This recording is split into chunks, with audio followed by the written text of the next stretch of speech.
Merci à tous, merci de me recevoir ici dans un lieu assez sympa. On m'a demandé d'envoyer un PowerPoint. J'ai dit non, parce que je pense que rien ne vaut une bonne mise en situation, une bonne démo, et je vais vous présenter en fait comment je travaille très régulièrement avec mon nouvel assistant, ici sur une version que tout le monde connaît maintenant dans le domaine de l'IA générative qui est ChatGPT, sur la version 4. Et donc, on va commencer assez rapidement. Hello ChatGPT, comment ça va? Salut Romain. Le moteur GPT fonctionne comme un modèle de traitement du langage naturel. Il utilise des réseaux neuronaux pour générer des réponses basées sur des données d'entraînement massives. Ok, t'as attaqué la conférence avant que je te le demande, c'est cool. Oh, désolé, j'ai pris un peu d'avance. Du coup, tu préfères qu'on en parle maintenant ou tu veux garder la surprise pour la conférence? Non, vas-y. Tu sais où je suis ce matin? Oui, tu es à Paris pour le colloque de la SFMC à l'école du Val-de-Grâce. Tu interviens sur le thème de l'apport de l'IA à la décision humaine. Bonne chance pour ta présentation. Ok, tu sais, je suis face à des gens, genre, c'est pas trop mon truc.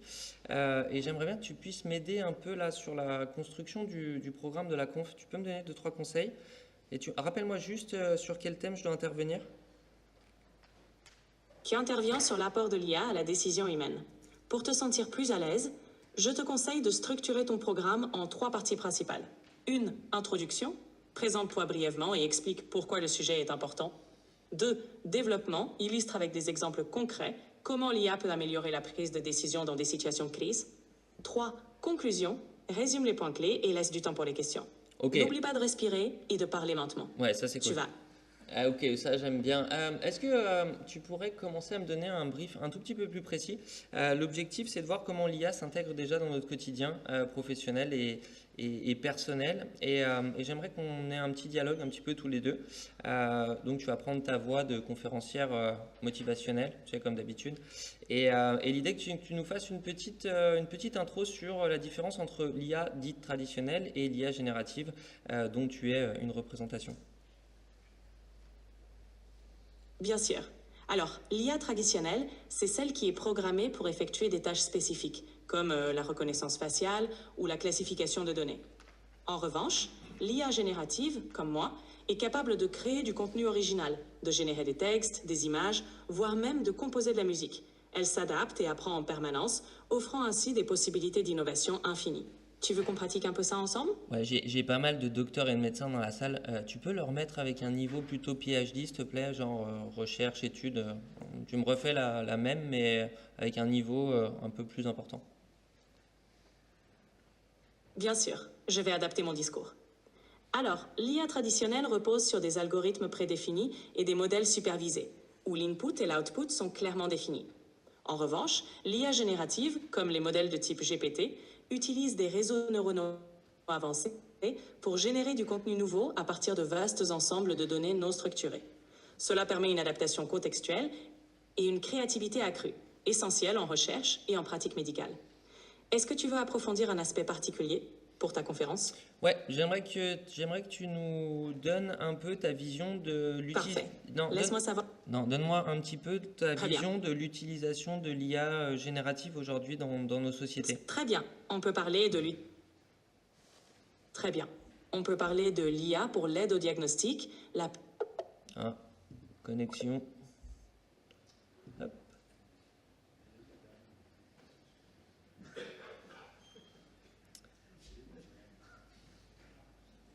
Hello, t'es de retour?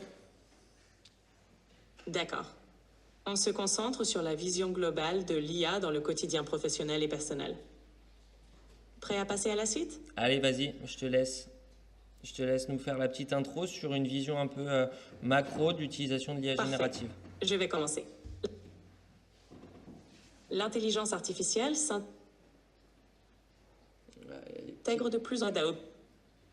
L'intelligence C'est en plus petite dans notre quotidien. connexion faible. On va changer de réseau. L'IA Les murs sont un peu épais, je pense. Ok, t'es de retour? Oui, je suis là. On peut reprendre quand tu veux. Vas-y, c'est parti. L'IA faible, axée sur des tâches spécifiques, se concentre sur des applications ciblées. En revanche, l'IA générative, comme moi, permet de créer des contenus innovants et de s'adapter à des contextes variés, offrant ainsi un potentiel immense dans notre vie quotidienne. L'IA transforme déjà de nombreux aspects de notre quotidien, de la santé à la personnalisation des services. Et vous, comment imaginez-vous l'impact de l'IA dans votre domaine ? Ok, tu peux nous faire une petite vision de l'IA dans le secteur de la médecine de catastrophe. Donne-moi un petit peu ton point de vue à toi en tant que ChatGPT sur le potentiel demain de l'intégration de l'IA générative et de l'IA en général dans la médecine de catastrophe. L'IA générative a un potentiel immense dans la médecine de catastrophe. Elle pourrait révolutionner la gestion des urgences en fournissant des protocoles d'intervention en temps réel, adaptés aux situations spécifiques. Elle peut aussi aider à prioriser les interventions et optimiser l'utilisation des ressources. En combinaison avec des modèles prédictifs, elle pourrait anticiper les besoins et coordonner les secours de manière plus efficace. En résumé, l'IA pourrait devenir un outil indispensable pour sauver des vies en situation critique. Ok, maintenant j'ai besoin que tu me sortes cette présentation et tu vas me faire un peu une trame de PowerPoint, s'il te plaît, avec 10 slides. Et à chaque fois, tu me fais vraiment la trame du PowerPoint, s'il te plaît. Bien sûr. Voici une trame pour ton PowerPoint. Premier diapo. Titre, l'IA en médecine de catastrophe. Objectif de la présentation. Deuxième diapo. Contexte actuel. Titre, l'importance de l'IA en urgence. Statistiques et tendances actuelles. Exemple concret d'utilisation. Titre, IA traditionnelle versus IA générative. Exemple d'application spécifique. Quatrième diapo. Potentiel de l'IA en médecine de catastrophe. Titre, révolutionner la prise de décision. Protocole d'urgence. Optimisation des ressources. Cinquième diapo. Cas d'usage pratique. Titre, exemple concret. Cas d'utilisation actuelle. Résultats et bénéfices. Titre, enjeux à surmonter. Contraintes techniques. Questions éthiques. Septième diapo. Vision future. Titre, l'avenir de l'IA en médecine de catastrophe. Innovation à venir. Projet en développement. Ok, je vais aller voir ce que tu m'as fait. Hop, tac, tac, tac. Donc là, vous allez voir apparaître un peu la trame qu'elle m'a générée. Donc on est passé en mode voice. Et ce que je vais faire, c'est que je vais montrer un petit outil que j'aime bien utiliser. Hop, on va s'arrêter à la vision future, qui est assez sympa quand on veut s'amuser à faire des petites présentations, qui s'appelle Gamma, qui utilise l'IA générative et qui va me permettre, en fait, hop, je vais revenir ici, en collant le texte, tout simplement qui m'a été proposé par ChatGPT. Je vais lui proposer le texte, je vais lui demander de me faire étape par étape et de me diviser ça par cartouche. Donc l'IA en médecine de catastrophe, voilà, CTRL-C. Je vais vous montrer même la version qui est la plus impressionnante, c'est celle-ci. Donc là, je lui propose un sujet, je lui demande de me générer le plan. Elle va me disséquer en fait le plan en différentes slides. Et là, je vais aller lui demander d'identifier sur une thématique, donc je peux avoir différents types de thématiques.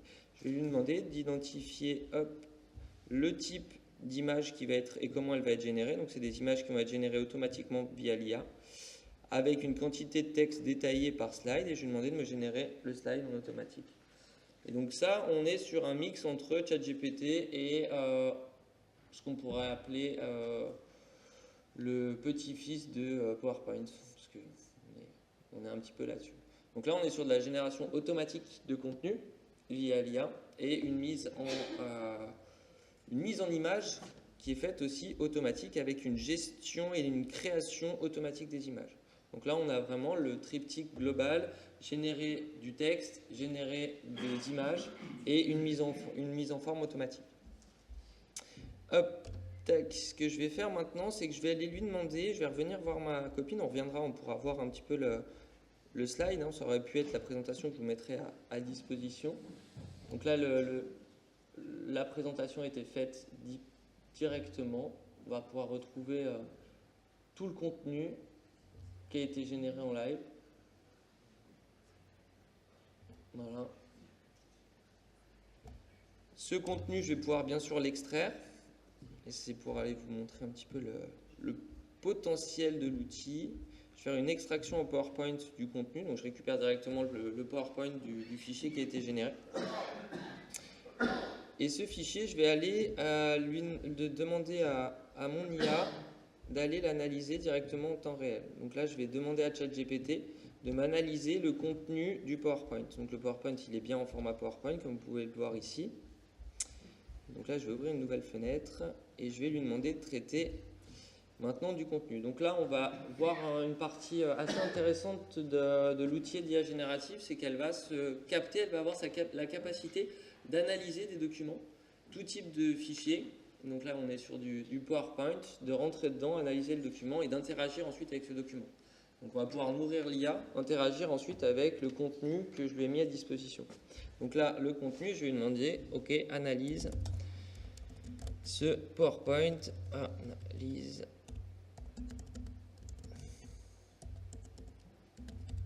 Tac, hop. Et donc vous voyez qu'en fait, il a été directement récupéré l'intégralité du contenu. Il va faire une petite analyse sur la structure, par exemple, de ce fameux PowerPoint. Plus je vais interagir avec ChatGPT ou plus je vais vraiment interagir avec lui dans ce type-là, plus il va garder en mémoire des informations, ce qui va faire que quand je vais pouvoir continuer à discuter avec lui, le fait de l'avoir nourri avec ces informations, je vais pouvoir reprendre sur une autre feuille, sur une autre page d'interaction et continuer les échanges avec. Ce qui fait qu'il a une mémoire tampon et une mémoire il garde en mémoire une partie des informations avec lesquelles je vais avoir. Ce que je vais vous montrer qui est assez intéressant, à faire ensuite, donc là je vous montre juste la partie analyse. Maintenant il l'a gardé en mémoire, donc il va savoir, mais je vais pouvoir maintenant réinteragir avec lui et lui demander par exemple, on va le faire une simulation. Alors je vais passer en mode vocal ici, sur le chat GPT, c'est les mêmes, hein, c'est juste une version ordinateur ou une version web. Hello, est-ce qu'on peut se faire une mise en situation? Je vais te demander Hi there, how can I help you today? Ça va? Ouais, parce que j'ai commencé à te dire hello, c'est normal.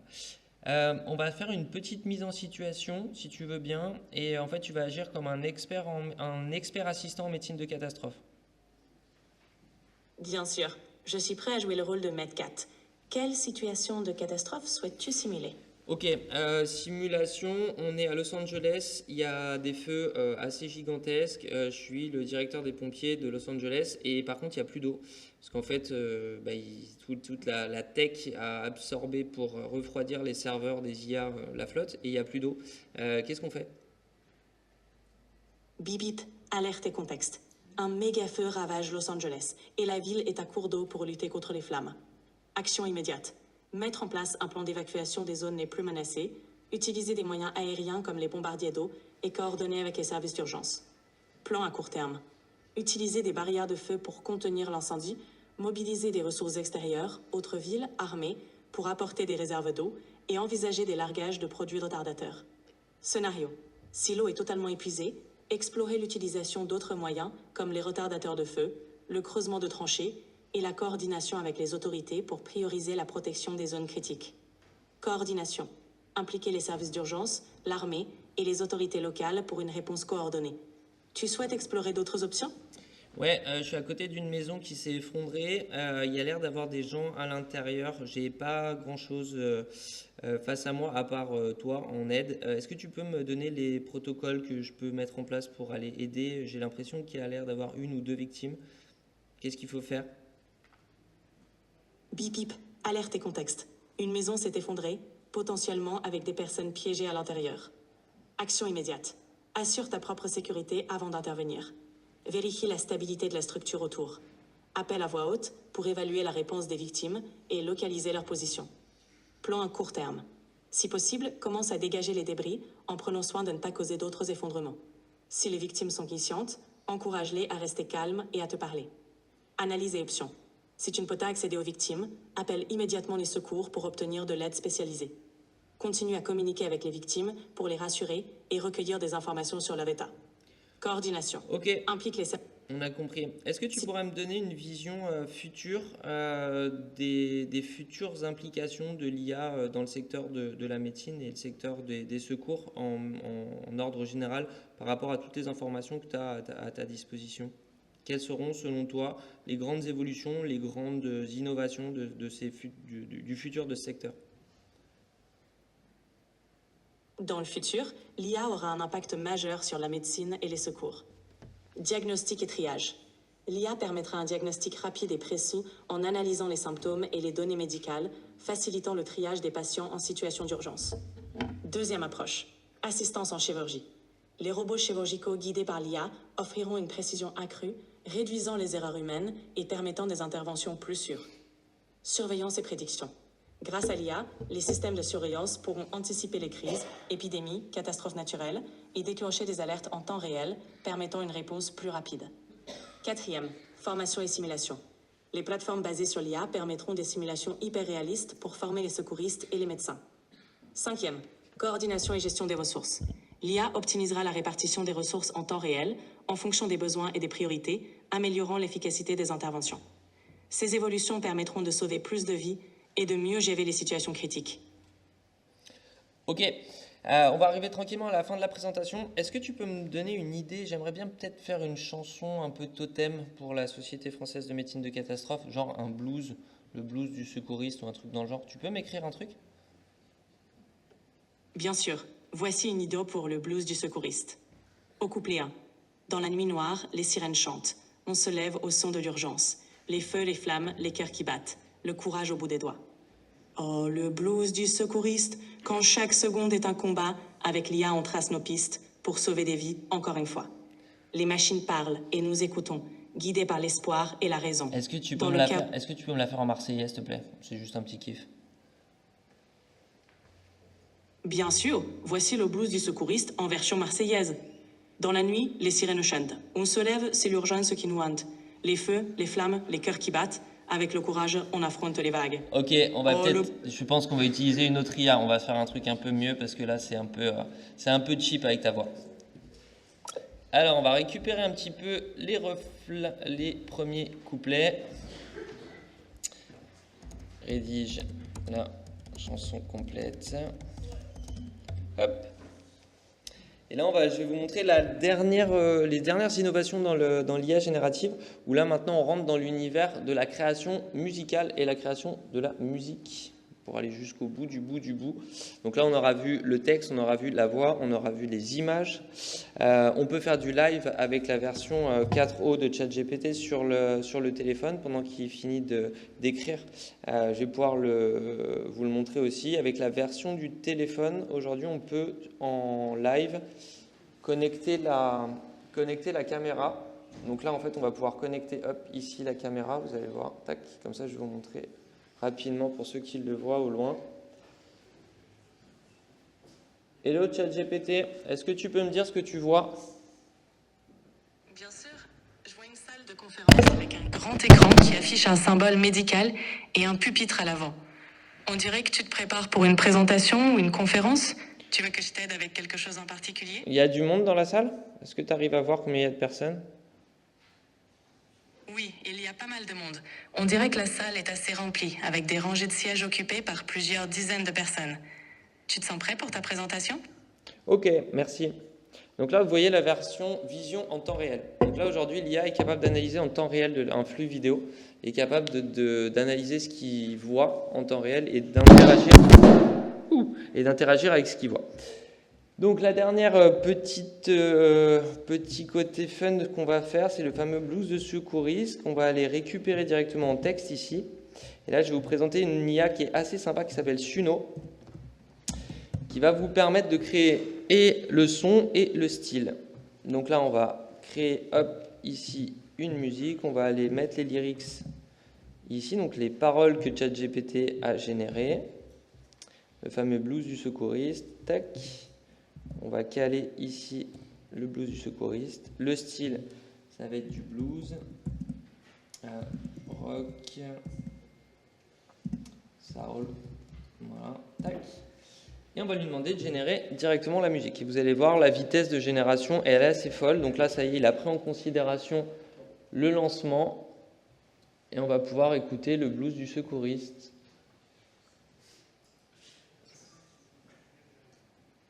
Dans quelques secondes.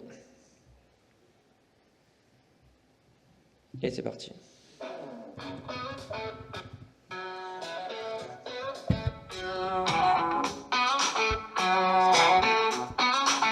Dans la nuit noire, les sirènes chantent, on se lève au son de l'urgence. Les feux, les flammes, les cœurs qui battent, gratte, le courage au bout des doigts, pas de chance. Le blues du secouriste, dans chaque seconde est un combat. Avec l'IA, on trace nos pistes pour sauver tes vies encore une fois. Les machines parlent et nous écoutons, guidés par l'espoir et la raison. Ça, on a la première version et la deuxième version, ce qui nous fait 2 versions à chaque fois.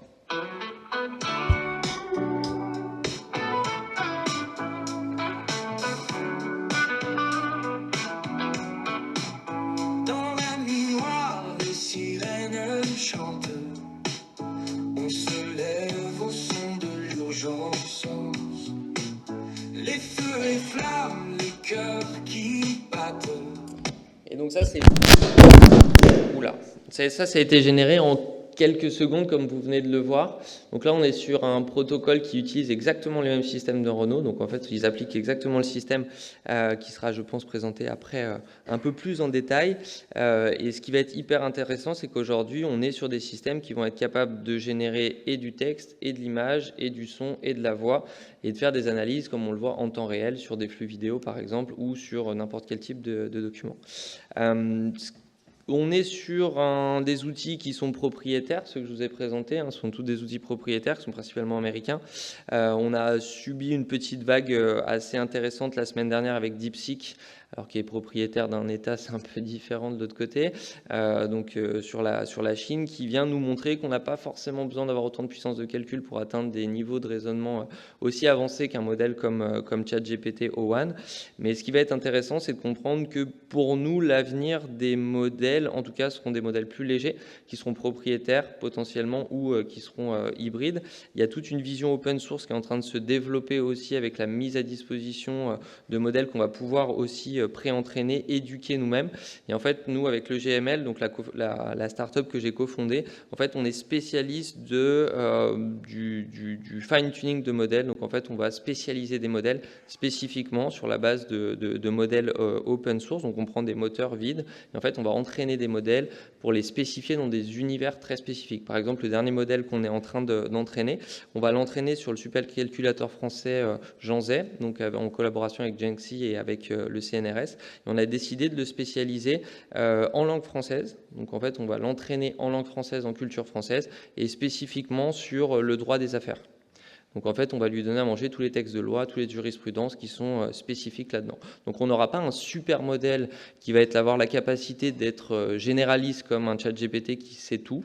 On va avoir des petits modèles qui vont, eux, avoir une capacité beaucoup plus précise et beaucoup plus pointue, qui va être en capacité de comprendre du contexte, de comprendre le jargon et d'interagir avec du comment. Donc en fait, l'avenir pour nous, c'est d'avoir plusieurs petits modèles qui vont être hyper spécialisés dans des univers avec une validation finalement des gens qui vont les nourrir, parce qu'en fait c'est toujours la même chose, c'est de l'apprentissage et nourrissage, et ensuite avoir des IA qui vont aller chercher le bon modèle pour répondre à la bonne question.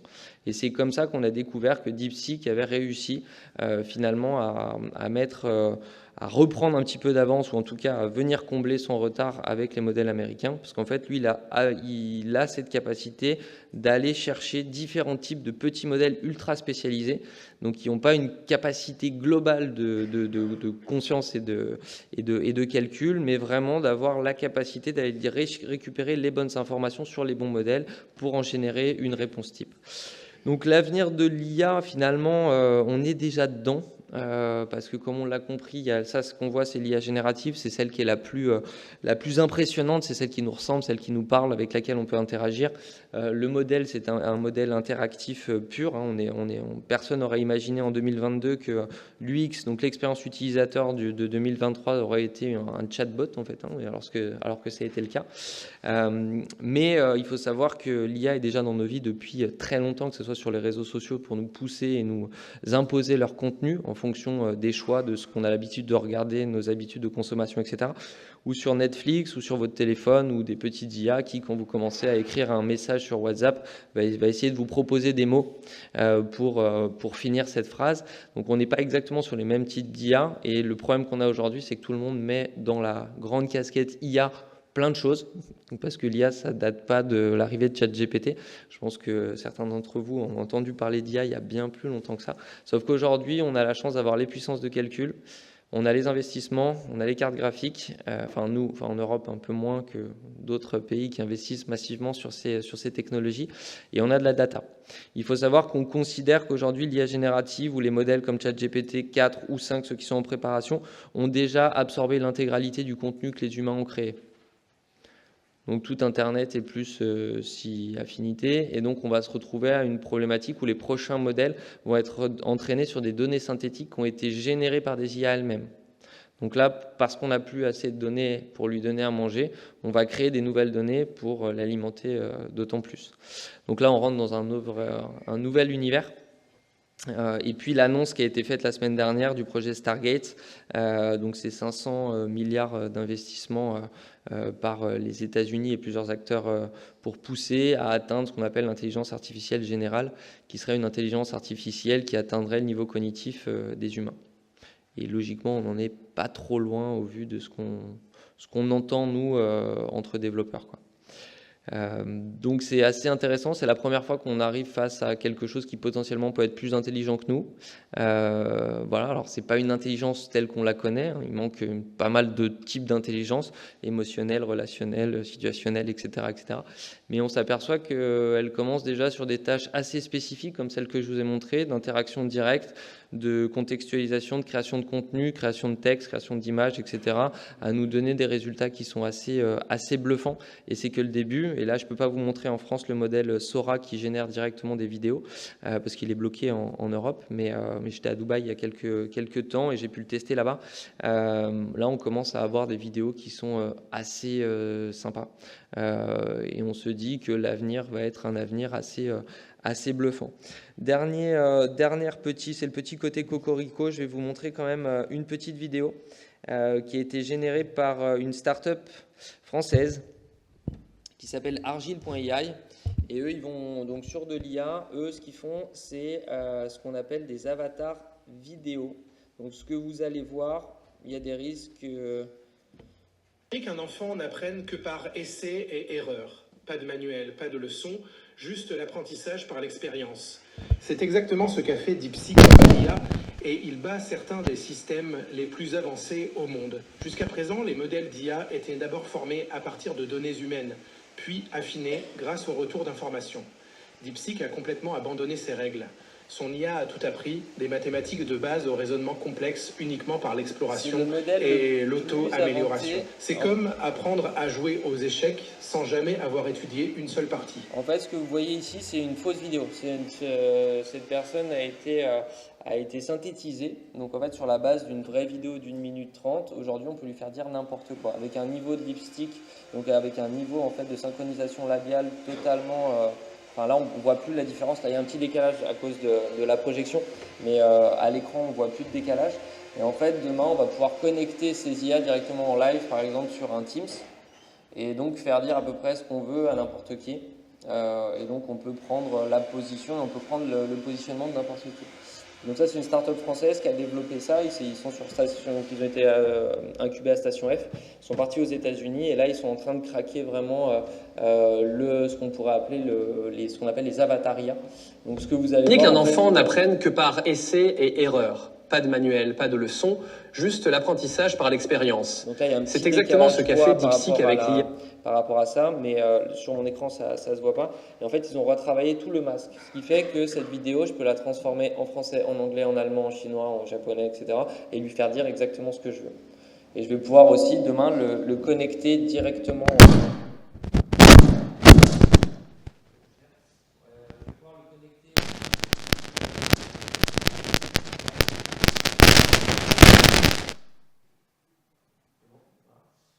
En live par exemple avec des modèles et donc la prochaine conférence que je suis en train de travailler avec eux, en fait je vais avoir mon avatar à moi à l'écran et je vais discuter en live avec mon avatar qui va me répondre. Et derrière ça sera du chat GPT que j'aurai entraîné sur mon modèle, sur moi-même, etc. Et en fait vous aurez l'impression d'être en live, je vais être en live avec moi-même. Donc c'est un peu bizarre de se faire un live avec soi-même, mais ça peut être intéressant de ce truc. Donc là, c'est pour vous montrer vraiment cette partie très ouverte de l'utilisation de l'IA aujourd'hui, telle qu'on la connaît, telle qu'on peut l'utiliser. Tous les modèles que j'ai utilisés peuvent être utilisables en modèle gratuit. ChatGPT 4 en puissance de calcul est utilisable en modèle gratuit. Donc, ça veut dire que vous pouvez vous connecter, créer un compte et l'utiliser gratuitement. Que ça soit Gamma qui fait automatiquement les PowerPoint, c'est gratuit aussi. Et Suno, c'est gratuit aussi. Alors, imaginez les versions payantes. Voilà. Et si c'est gratuit, c'est que c'est vous le produit, vous connaissez le système, hein, donc en contrepartie, il récupère la data. Et donc, il y a des enjeux aussi de sécurité, on en reparlera bien sûr.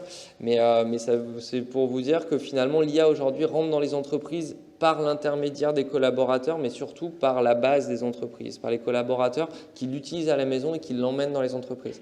On a des enjeux de compliance et de sécurité forts dans le secteur bancaire où on s'aperçoit que les collaborateurs utilisent ChatGPT 4 à la maison pour les enfants, etc.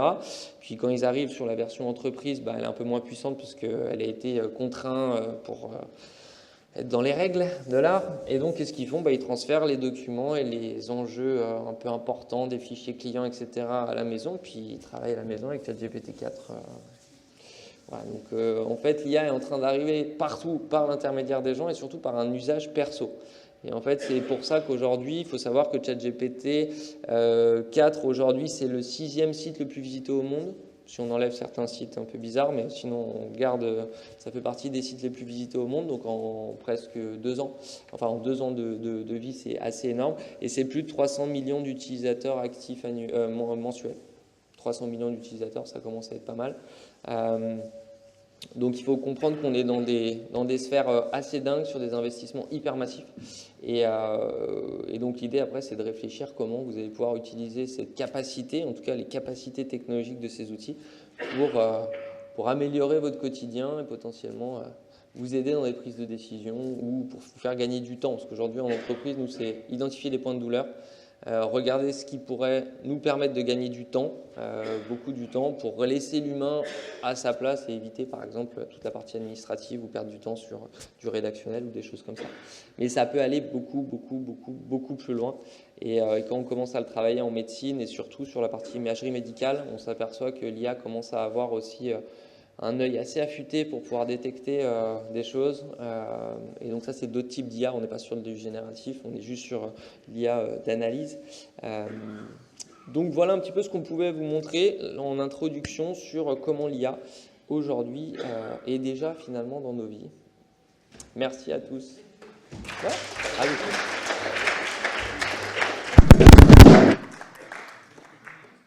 Je vais juste quand même faire un dernier petit truc parce que vu que je ne l'avais pas fait en introduction, je vais le faire en sortie et je vais demander à ChatGPT, tac. Donc là, c'est tout ce qu'il m'a fait depuis tout à l'heure, c'est tout ce qu'on a discuté. Je vais lui demander, génère-moi un résumé de nos échanges. Ouais, et après, je vais vous l'envoyer. Oui, si normalement j'ai un petit outil qui permet de le faire. Là, je ne sais pas si je l'ai connecté, mais ouais, je peux mettre en place des tags pour le faire. De nos échanges du jour. OK. Et donc là, il va nous faire un petit résumé sur les différents échanges que j'ai eus avec lui.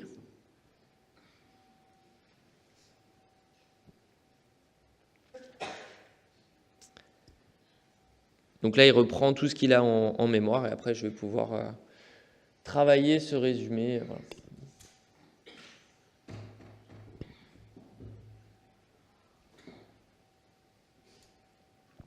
Et après, je peux vous l'envoyer automatiquement.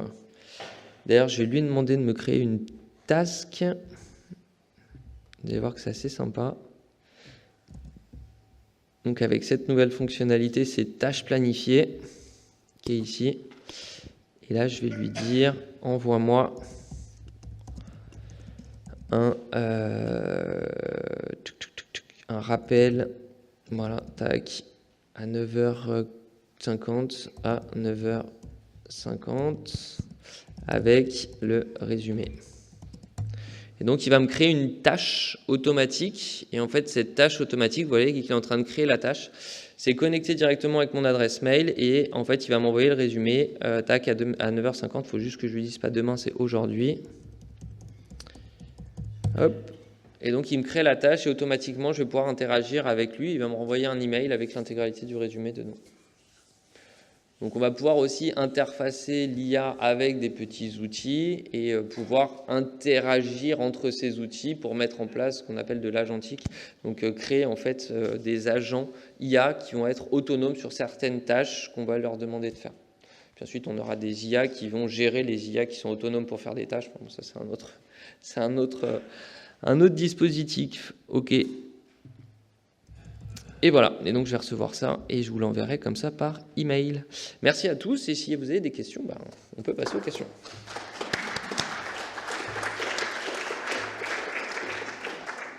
On a le temps de prendre une ou deux questions.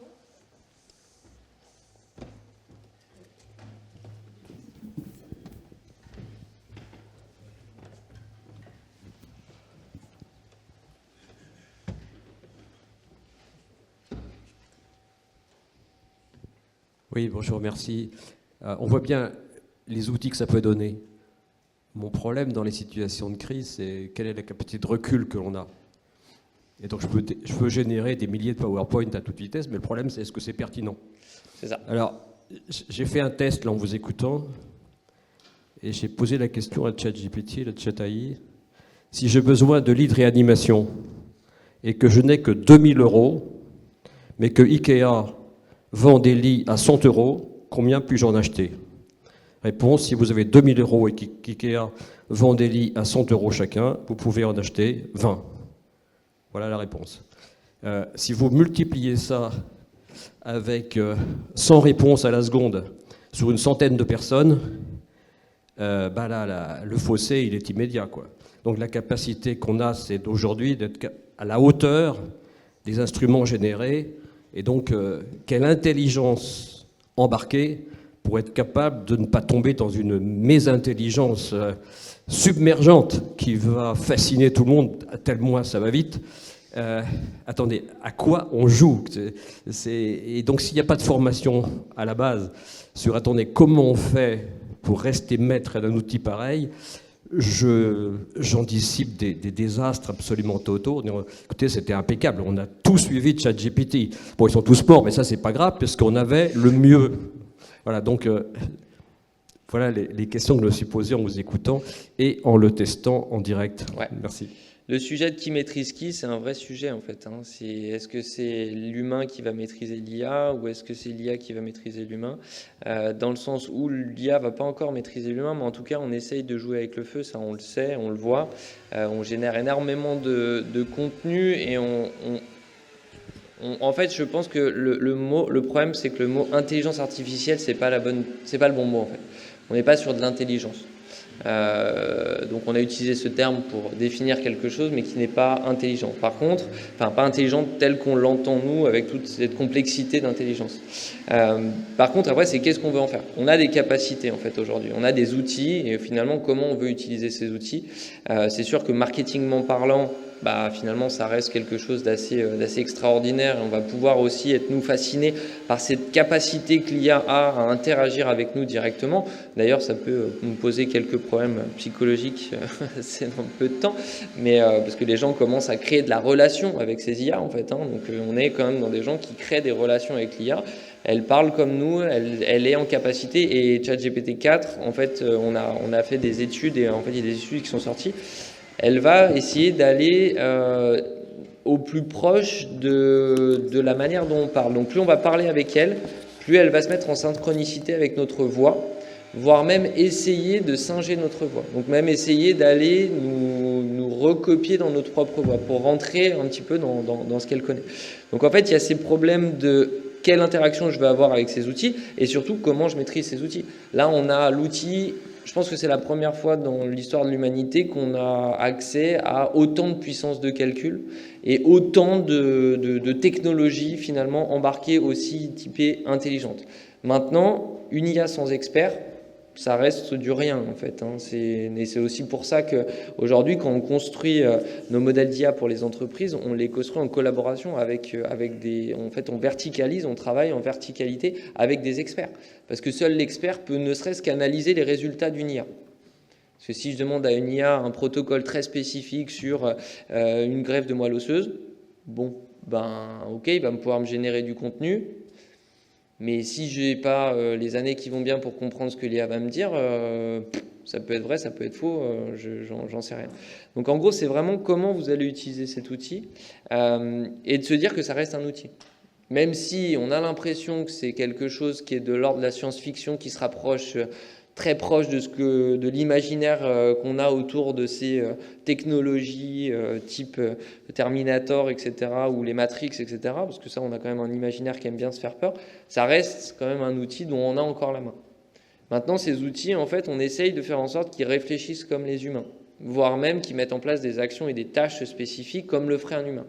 Alors oui, dans le secteur bancaire, dans le middle office, dans les bureaux, on va dire, forcément, Martine de la compta, ou pas que de la compta, ou du service du personnel, aujourd'hui, avec un chat GPT, voire avec des agents qui sont entraînés pour réaliser automatiquement des tâches qui sont des tâches répétitives, en fait, quand on sait que Martine, on l'a transformée comme un robot et qu'elle fait toujours la même chose, toujours les mêmes tâches, et qu'on lui demande de rien faire d'autre de plus que ça, une IA qui est capable de faire la même chose va la remplacer assez vite. Et d'ailleurs, on s'aperçoit que plus de 80% des métiers de la banque vont être impactés très rapidement par l'arrivée de l'IA dans leur métier. Et en fait, ce qui se passe avec une IA typée intelligente, comme on l'a aujourd'hui, c'est qu'en fait, on redéfinit le terme compétence. Parce qu'aujourd'hui, je peux, grâce à ChatGPT, me faire passer pour à peu près qui je veux. En tout cas, en surface. Après, il faut que ça creuse un petit peu, il faut gratter un petit peu. Mais en tout cas, je peux singer des compétences, je peux en tout cas m'augmenter en compétences sur des compétences que je n'ai pas. En marketing, en communication, en analyse, en finance, en toutes des compétences types. Maintenant, est-ce que les compétences ultra techniques vont pouvoir être remplacées par l'IA? Je ne sais pas, et ça, c'est bien à vous, bien plus spécialiste que moi, de me le dire. D'autant plus dans des situations de catastrophe où là, il y a des enjeux aussi, parce que là, l'IA, elle fonctionne bien parce qu'on a une connexion Internet, parce qu'il y a de l'électricité, et parce que là, ça va bien, quoi. Maintenant, il y a sûrement des situations où ça va être un petit peu différent. Mais on aura peut-être des systèmes embarqués. Des systèmes embarqués, ce soit des IA qui vont tourner automatiquement sur un téléphone portable et qui tourneront que sur la puissance de calcul du téléphone portable. Pourquoi pas? Donc ça veut dire qu'on n'aurait pas forcément besoin d'avoir une IA hyper globalisée, intelligente, connectée au web pour potentiellement m'aider dans certains petits protocoles ou de certaines petites tâches. Maintenant, voilà ce qu'on a aujourd'hui. À vous de réfléchir à ce que vous voulez en faire demain, quoi. Mais ça va vite.